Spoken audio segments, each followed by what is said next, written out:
Welcome to Shivkarthi Academy. Friends, today we are going to see issue of shares.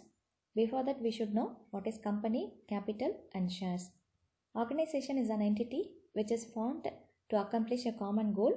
That is, group of people work together to achieve the organizational goals. An organization may be classified into sole proprietorship, partnership firm and joint stock company. Sole trading, as we know, it is a form of business which is owned, managed and controlled by an individual. And partnership firm, when two or more persons join together to form a business and share the liabilities and profits, called partnership firm. And joint stock company, a company is an artificial person created by law to achieve the object for which it is formed. It is a business owned by people called shareholders, and the word company is derived from the Latin word cum means together, panis means bread. So companies means earning bread together. And why we go for company form of business? It is because of the limitations of sole proprietorship and partnership firm. So the major limitations are inadequacy of funds and unlimited liability. When a single person or two or three persons cannot invest a huge amount in a business and they cannot take total liability of a business. So in this case, in order to overcome these limitations, company form of business has been introduced.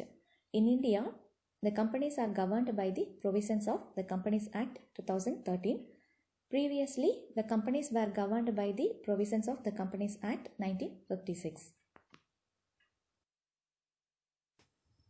A company is a voluntary and autonomous association of certain persons with a capital divided into numerous transferable shares formed to carry out a particular purpose in common. So a company is a voluntary association of persons formed to carry out for common purpose, and the total capital is divided into a smaller part called shares, and the shares will be issued to the public, and these shares are transferable, and the total liability of the members is limited to the extent of the shares held by them. And though a company is an artificial person, it acts through persons called directors of the company. And companies are classified under different categories. From the point of public investment, it may be classified into private companies and public companies. In private companies, the shares will not be issued to the public and the shares will not be transferable. And in public limited companies, the shares will be issued to the public and the shares are transferable. Share capital, as we know the meaning of capital, that the amount which is required to start a business, produce goods and services, purchase assets and maintain their operations, called capital. And the capital may be divided into different types: nominal capital or registered or authorized capital.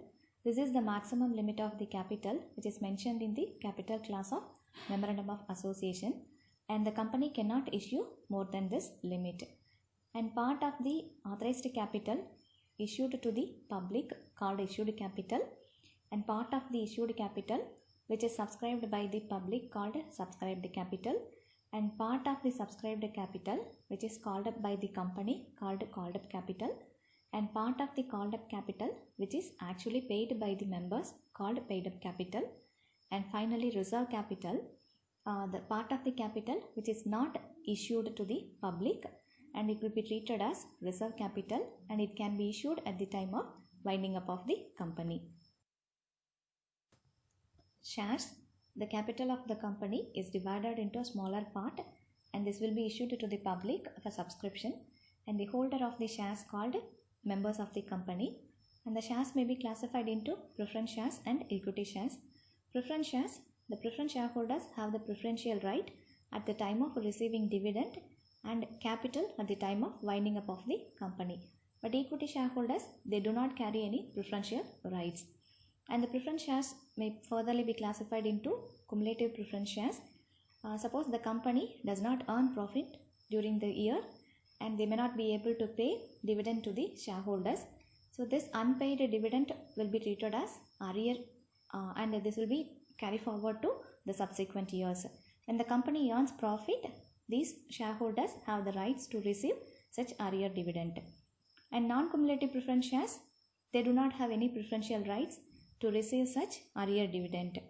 And redeemable preference shares, when the company issues shares for certain period of a time After the expiry of a time, the company will get back the shares and repay the money to the shareholders, called redeemable preference shares. And irredeemable preference shares, there is no such concept in India at present. And participating preference shares, after payment of fixed rate of a dividend to preference shareholders, the surplus profit will be distributed to the equity shareholders and participating preference shareholders. And non-participating preference shareholders, they do not have rights to receive surplus profit of the company. Now we are going to see the procedures and format journal entries for issue of shares. The company issues shares to the public for subscription. Say for example, 10,000 shares of rupees 10 each. This 10 each is the face value of shares, and this face value will be collected as some amount for application and some amount for allotment, and the remaining amount for first and final call. So first the company will receive the application money. For receiving the application money, the journal entry will be bank account data to share application account. Then immediately this will be transferred to share capital account. For that, share application account data to share capital account. Suppose the company receives excess application, such excess application money should be refunded. For that, share application account data to bank account. And after receiving share application, the company will make allotment on the basis of the applications received from the applicants. For making allotment, share allotment account data to share capital. Suppose the company issues shares at par, the journal entry will be share allotment account data to share capital. Suppose the company issues shares at a premium, that premium also adjusted with the share allotment means share allotment account data to share capital account to securities premium reserve. Suppose the premium is adjusted with the share application money means the journal entry will be share application account data to share capital to securities premium reserve account. And on receipt of share allotment money, bank account data to share allotment account. When the company make calls, on making first call, share first call account data to share capital. On receipt of first call money, bank account data to share first call account. And these two journal entries will be repeated in the subsequent calls also.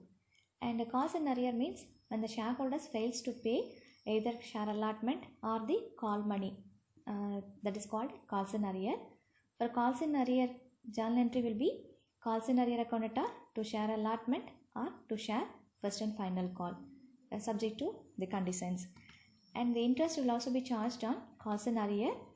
For that, bank account data to interest on calls in arrear account. Calls in advance. The company receives call money in advance along with allotment or first call, called calls in advance. For calls in advance, the journal entry will be bank account data to calls in advance account, and this calls in advance to be adjusted with the subsequent calls. For adjustments, journal entry is calls in advance account data to share call account. And the company receives the call money in advance. So for that, the company will pay interest to the shareholders. For payment of interest, the journal entry is interest on calls in advance account data to bank. And forfeiture of a shares means when the shareholders fails to pay the call money even after giving due notice to the shareholders, then the company will forfeit the shares from the shareholders. For forfeiture of a shares, journal entry is share capital account data to calls account to share forfeited account.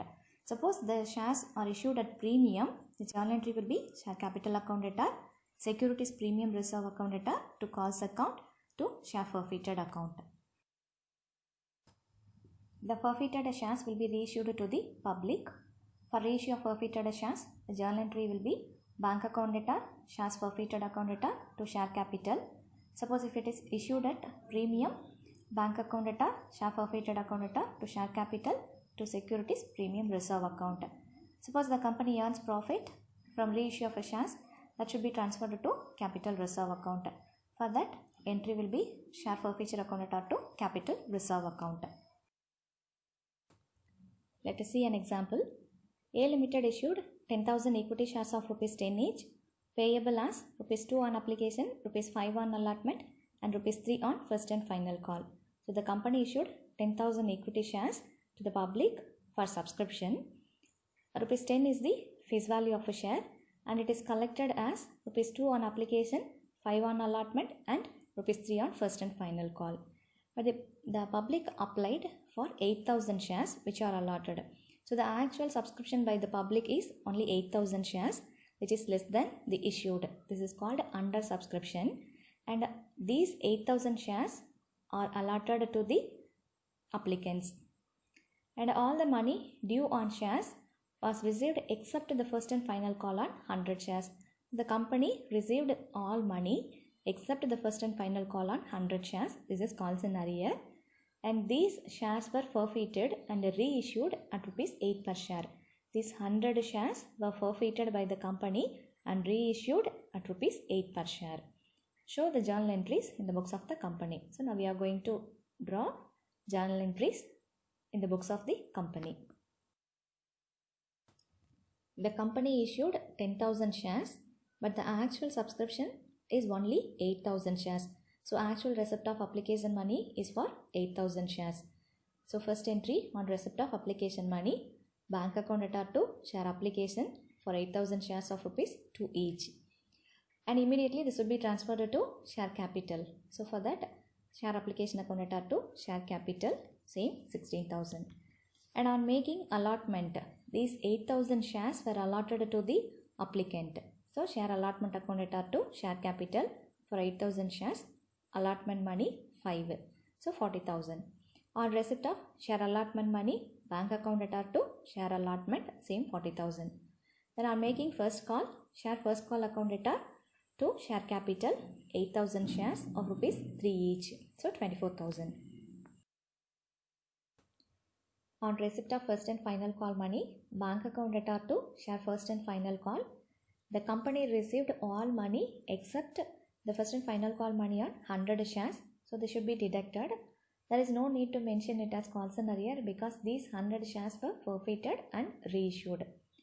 For forfeiture of a shares, share capital account at 100 shares, called up value is rupees 10, so 1000.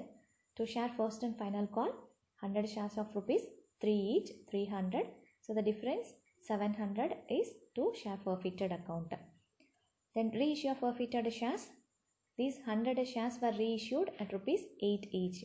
So bank account data 100 shares at rupees 8 each, 800. But the called up value is 10 to share capital 100 shares at rupees 10, so 1000. So the difference is 200 share forfeited account. Here in forfeiture of a shares, share forfeited account 700, it is in credit side. In reissue of forfeited shares, share forfeited account rupees 200, it is in debit side.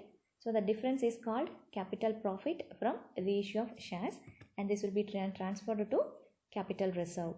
Entry share forfeiture account at R2 capital reserve. We go for another example.